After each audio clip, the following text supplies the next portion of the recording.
Beautiful. I'm glad you're here. I'm glad I'm here. I was at the fall festival yesterday. Worked it yesterday morning. I saw Tim there and our dear friend Chris. My gosh, this guy worked all day yesterday over there in the heat, and he's here this morning. Thank you, Chris.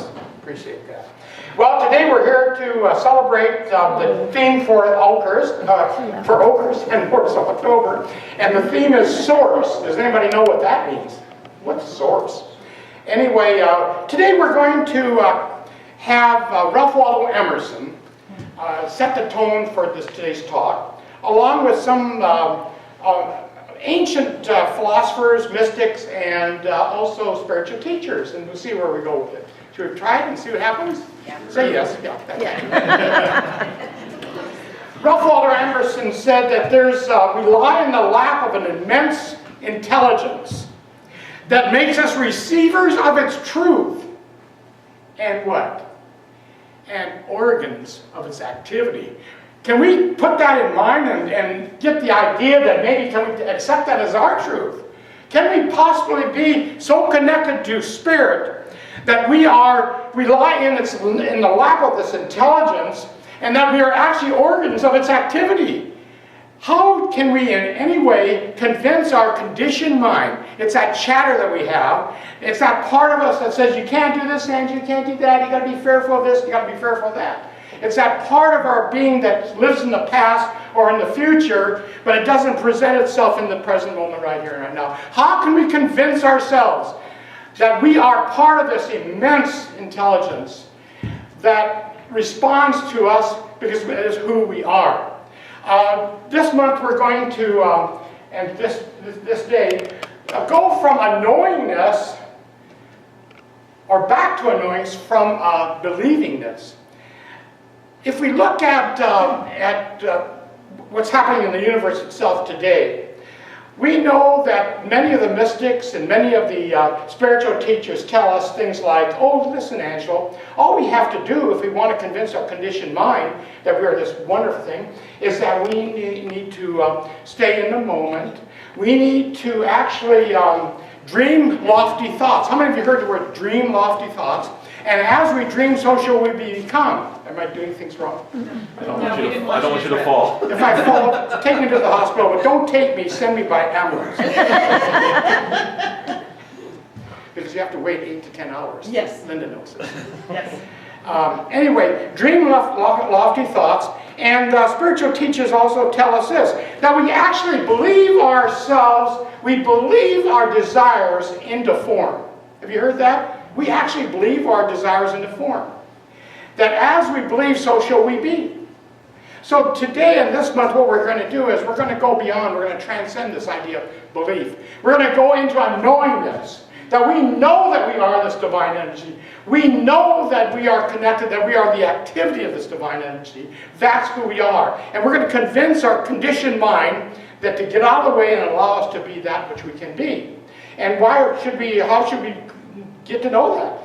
We can get to know it because there's many thousands, probably at least hundreds of surveys, of research projects, of activities that prove to us that each one of us have within ourselves some entity that's always superior to what's happening on the outside. Can we believe that? That no matter what I'm facing, there's something within myself that's superior to any circumstance on the outside. If we can accept that, that'd be cool. We know that if those of us who have read Taggart's book on the force, the field, there's so many research projects and studies that went through that. One of them particularly was a guy named Sullivan. His name is Arnold Sullivan. And what he did was, he did some research study, and he showed that the very nature that we have, that we can hope for the best for somebody, will have a dramatic effect on that person who we're hoping for the best. He's got research studies that are shown within the book, The Field, that shows that no matter where that person may be, I could hope for the best for Mary Smuts, who lives in New York, 3,000 miles away, and hope for the best. He's got research studies that show that it has an impact on Mary Smuts. Isn't that interesting? We have, not too long ago, a few years ago, we had a guy come by, his name was Eric, and he was coming through Oakhurst. He was heading to Yosemite National Park. And what was that all about? He was going to become the first blind person to climb El Capitan. How many of you remember that? The very first, he's a blind person climbing El Capitan. Kind of interesting. We've talked from this platform many times about people who have done superhuman feats, like picking up cars, and we don't need to get into that. We could spend a whole seminar with that. Picking up a car to save the life of someone. And one research that I read, they not only picked up a heavy instrument, they picked up a helicopter, the part of a helicopter, to save a worker who was trapped underneath this helicopter. You see. So we've got a lot of research studies that show, and activities that show, that there's something within us, that when we're facing something in the outer, that is superior to what we're facing. So what's our duty assignment in all this? This month it tells us we need to take responsibility for what we're experiencing. We don't blame others anymore. We have this entity within ourselves that responds to our thought processes. We had a talk, I talked to two of our ministers this week. It was Betty and Bettina, Betty and Shayla. And we said, you know, we tend to put labels on things. Like we call this source. You know, what's source? And we want to define what it is. But the problem is this: source can't be defined. You know, when you put a label on something, for example, you put a label on Angelo, Reverend. I try not to use the word Reverend, because when you say Reverend, well, that means he's not this or he's not that, and all of a sudden I've got boundaries, or that I'm connected into something that I need to be part of. And to look at something like source, I kind of reject in a way. How do you put a handle on something that's nothing? Because science, we had Bob Hand last week tell us about source. Quantum physics calls it zero, 0 point field. And Stephen will correct me later on that. But I love Stephen. But we're dealing with an entity that we can't put boundaries around it. You really can't define it. It has no boundaries. It is nothing, and yet it's everything. And Deepak calls it a void. You know, the void.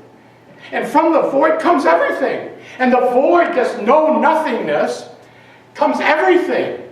It's really mysterious, isn't it? And so then we wonder, why can't I get Angelo's conditioned mind to accept this thing? It's so mysterious. It's something that even our five senses cannot understand. And we can talk about it all day to day, and we may not fully understand it. But what's the silence? What is the language of this entity? It's silence. It's silence. It's emotions. It's a movement of energy. That's the language of it. It responds to us. Shayla and I and Betty, we talked about that. What should we call it then if we can't call it source? What is it? It's an is. I went to the dictionary and thought, well, how does Webster define the word is? It doesn't. And eventually there's at the tail end, there's some gobbledygook stuff, and then it says be, B-E. It's beingness, I guess. But so what is this that we're doing? What is it that's going to give us the power and the presence that we have, that we are, so that we can convince our minds, our conditioned minds, that we are an eternal, spiritual, powerful, creative being occupying a body? How are we going to do this? Now, this particular entity that we call is, well, we decided, the three of us, and separately, of course, we decided to say, we're going to call it isness. Source is isness. And when we finally realize what isness is, which is hard to define, we can say, well, we're going to be isnessing it. So I want you to say isnessing. Isnessing. Okay, Angelo, we're not going to call it source word. It's isnessing. It's isnessing. So when I'm confronted by something that I don't particularly like, or that's beyond my reach of capability, it's not in my, what do they call that, my job description, I can isness it. I can go into isnessing. And what do? I go within. It's this beautiful entity inside that responds to anything I want, no matter what. So if I'm doomy and gloomy, what does it do for me? Our great master Jesus calls it the Father. Okay, so the Father is an isness. And this Father is a loving entity. It's a love energy. It always says yes. So if Angelo wants to have this thing that I'm confronting with, and I don't want to isness it, but I want to say, oh, it's mine. Oh my God, it's going to destroy me. I'm so worried about it. I'm doomy and I'm gloomy and what's going to happen to me? The universe, the isness, says, great. Angelo wants to experience more doom and gloom. And so rather than isness the darn thing, we're dooming and glooming it. And what do I do? I get a lot of chances to experience doom and gloom out there. Isn't that's the way this thing works? There's a neat story. And this guy named Jamez Sasha, talked about it, wrote about it. And it's about a yogi and his student. This yogi and a student, they were going into a large town. And the student said, you know, we have no money. We're going to have to beg for food. And he said that we have no money, so we're going to have to live in the park. And the student said, I used to live around here. I know there's a large park on the end of town there, and we can stay there at night. And the yogi said this. The yogi said, and sleep outdoors? And the student said, yes. No way. We're not going to do that. What do you mean we're not going to do that? We're going to stay in a nice hotel, and we're going to eat in that nice hotel. And the student objected. He says, we have no money. How can we do that? The yogi said, come with me, sit down. He sat down, and they both sat there. And the yogi said, whatever we decide we want, all we have to do is put energy into it, know that it's happening, be single-mindedness about it, focus on it, know that it's true, and it will come true. And so he went into silence. And the student's sitting there waiting, and he's quiet for about 20 minutes. Then he wakes up, and he gets up, and he starts walking into town. And they come to a hotel. And the yogi says to the student, he said, this is where we're going to eat and sleep tonight. And so they walked into the hotel. And a man who's dressed nicely came up and he said, I'm the manager of this hotel. It looks like you guys are traveling swamis, which means you probably don't have any money, do you? And he said, that's true, we don't have any money. He says, well, would you be willing to work in the kitchen, and we will feed you and give you a place to stay tonight? The student said, my gosh, what magic? And he takes the yogi aside. He says, what magic did you use? I want to learn that magic. I want to learn about this. And he said, I was trying to teach you something. I was trying to teach you of the core of who you are. You are this magnificent beingness. You are connected to all that there is. That is who you are. And all you do to tap into it is to clear your mind, to have purity of thought, to focus on what it is you want, what do they call that? We do it in airplanes. Laser beam. There you go. And he says you need to have focus on it and not allow any other thoughts to come and contaminate your mind. And it will happen every time. So what that story is about, I think, about all of us today is that, yes, we have what we call source, but it's an is. Don't try to define it. It's who we are. It's the core of our power and our presence. And we should, do we have to access it in any way? No, we don't have to access it. We're always accessing it. It's always there. It's going to respond to our negatives, and it responds to all of our thoughts. And so what that tells Angelo is, I need to take responsibility for what's happening around me here. I can no longer go into Angelo's office and say, hey, Ann, I'm having a rough time and they're doing it to me. No, I'm doing it to myself. What am I thinking about that's causing this experience?